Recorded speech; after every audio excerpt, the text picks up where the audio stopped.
കേന്ദ്രമന്ത്രി സുരേഷ് ഗോപിയുടെ മകനും നടനും കൂടിയാണ് Madhav Suresh.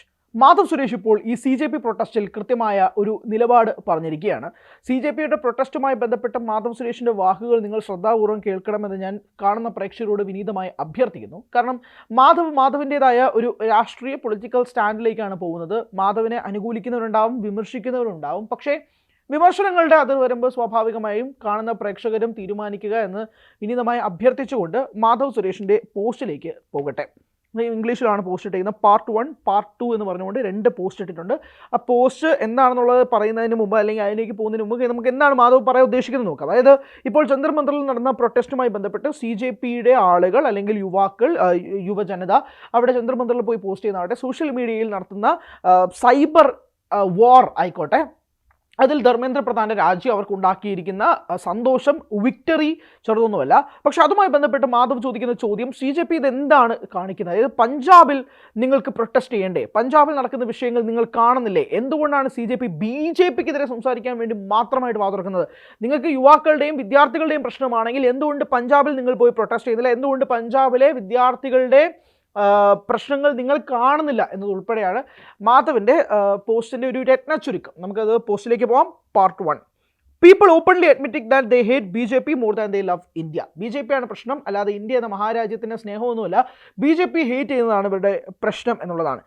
Guys, the success of the protest belongs to the students, only the students. വിദ്യാർത്ഥികളുടെ വിജയമാണത്, വിദ്യാർത്ഥികളുടെ മാത്രം വിജയമാണ് നേടിയെടുത്തത്. They spoke and got what they wanted and I always supported them. Madhav ഇതിന് മുമ്പും വിദ്യാർത്ഥികളെ സപ്പോർട്ട് ചെയ്തുകൊണ്ടാണ് രംഗത്തെത്തിയത്. വിദ്യാർത്ഥികളുടെ പ്രൊട്ടസ്റ്റിന് ഐക്യദാർഢ്യം പ്രഖ്യാപിച്ചുകൊണ്ട് മാധവ് നേരത്തെയും post ഇട്ടിരുന്നതാണ്. However, some of you may be able to stick by this weird thing called CJP only because you hate BJP. BJP hate ചെയ്യുന്നത് കൊണ്ട് മാത്രം, വെറുക്കുന്നത് കൊണ്ട് മാത്രം നിങ്ങൾ പലരും CJP സപ്പോർട്ടേഴ്സായി മാറുന്നു എന്നതാണ് മാധവിൻ്റെ വാക്കുകൾ.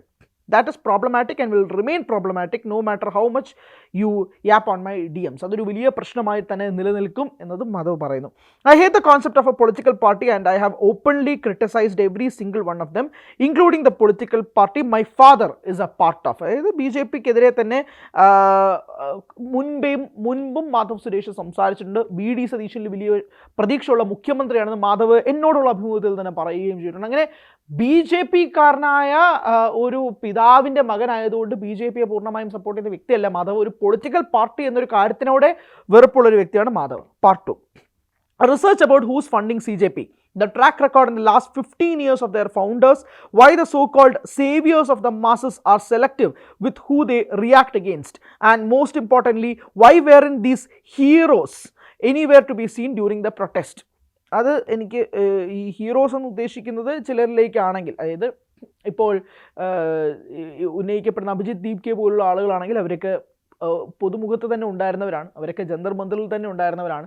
അല്ലാതെ CJP ഫൗണ്ടേഴ്സായിട്ട് നിൽക്കുന്ന ആളുകളുടെ 15 വർഷത്തെ ഫണ്ടിങ് എവിടെ നിന്നാണ് എന്നതുൾപ്പെടെ മാധവ് ചോദിക്കുന്നുണ്ട്. അതോടൊപ്പം തന്നെ ഈ ഹീറോസ് എന്ന് പറഞ്ഞ് വിളിക്കപ്പെടുന്ന നിങ്ങളെപ്പോൾ ഇപ്പോൾ അഭിജിത്ത് ദീപ്കയൊക്കെയാണല്ലോ സ്വാഭാവികമായിട്ടും, അല്ലെങ്കിൽ സൗരവിൻ്റെ പേരൊക്കെയാണല്ലോ സ്വാഭാവികമായിട്ട് കേൾക്കുന്നത്. ആ ഹീറോസൊക്കെ എവിടെയായിരുന്നു എന്നുള്ള മാധവിൻ്റെ ചോദ്യത്തിനാണ് ഞാൻ മറുപടി പറയുന്നത്. അവരൊക്കെ അവിടെ തന്നെ ഉണ്ടായിരുന്നു. If Madhav hasn't seen them. How they milk their PR during Wangchuk's and the students' protest. Open your eyes. കണ്ണ് തുറന്ന് നോക്കൂ എന്നാണ് മാധവിൻ്റെ വാക്കുകൾ. Dealing with some weird people openly admitting the first sentence and yapping away like they are winning arguments with me. പലരുടെയും ഇതുപോലുള്ള വാക്കുകൾ ഞാൻ കണ്ടില്ല എന്നടിക്കുമ്പോൾ അപ്പോൾ അവർ വിചാരിക്കുന്നത് ഞങ്ങൾ ജയിച്ചു എന്നാണ്. പക്ഷേ അതല്ല സത്യം എന്നാണ് പറയുന്നത്. Hate the government all you want. നിങ്ങൾക്ക് കേന്ദ്ര ഗവൺമെൻറ്റിനെ വിമർശിക്കണമെങ്കിൽ വിമർശിക്കാം, എതിർക്കുന്നെങ്കിൽ എതിർക്കാം, വെറുക്കുന്നെങ്കിൽ വെറുക്കാം. Don't hate your country enough to blindly trust someone എന്നാണ് മാധവ് പറയാൻ ഉദ്ദേശിക്കുന്നത്. അതായത് മാധവ് ഒരു BJP വക്താവായിട്ട് സംസാരിക്കുന്നതായിട്ട് ഈ പോസ്റ്റിൽ എവിടെയും കാണുന്നില്ല. എന്നാൽ BJP വെറുക്കുന്നതിൻ്റെ ഘട്ടം കൊണ്ട് നിങ്ങൾ CJPക്കാരനാകുന്നത് ഒരു ഗുരുതരമായ ദോഷത്തിലേക്ക് നീങ്ങുന്നു എന്നാണ് മാധവ് പറയുന്നത്. ഒരു BJPക്കാരൻ്റെ മകനായതുകൊണ്ടും BJPയെ സപ്പോർട്ട് ചെയ്യുന്നതായിട്ട് മാധവ് ഇവിടെ എവിടെയും പറയുന്നില്ല. പക്ഷേ CJPയുടെ ചിന്താഗതി എന്തുകൊണ്ട് പഞ്ചാബിൽ പോലുള്ള വിഷയങ്ങൾ നിങ്ങൾ സംസാരിക്കുന്നില്ല, എടുക്കുന്നില്ല? അതെന്തുകൊണ്ട് എടുക്കുന്നില്ല? നിങ്ങളുടെ വിഷയം BJPയുടെ കേന്ദ്രമന്ത്രിയായ ധർമ്മേന്ദ്ര പ്രധാൻ മാത്രമാണ്. അപ്പോൾ BJPക്കെതിരെ സംസാരിക്കാൻ വേണ്ടി മാത്രമായിട്ട് നിങ്ങൾ ഒരു പ്രൊട്ടസ്റ്റ് നടത്തി, അല്ലാതെ വിദ്യാർത്ഥികളുടെ ആവശ്യങ്ങളോ ആശയങ്ങളോ മുന്നിൽ കൊണ്ട് നടത്തുന്നവരല്ല നിങ്ങൾ. CJP മാത്രമല്ല 15 വർഷത്തെ നിങ്ങളുടെ ഫണ്ടിങ്ങുമായി ബന്ധപ്പെട്ടുള്ള ട്രാക്ക് റെക്കോർഡുകൾ ഉൾപ്പെടെ ചോദ്യം ചെയ്യുന്നുണ്ട് മാധവ് സുരേഷ്. എന്തായാലും ഇതൊരു വലിയ രീതിയിൽ മാറുന്നുണ്ട്. സോഷ്യൽ മീഡിയയിൽ വലിയ തരംഗമായി മാറുകയാണ് മാധവിൻ്റെ ഈ പോസ്റ്റ്. കൂടുതൽ വാർത്തകൾക്ക് News 18 Keralam YouTube channel subscribe ചെയ്യുക.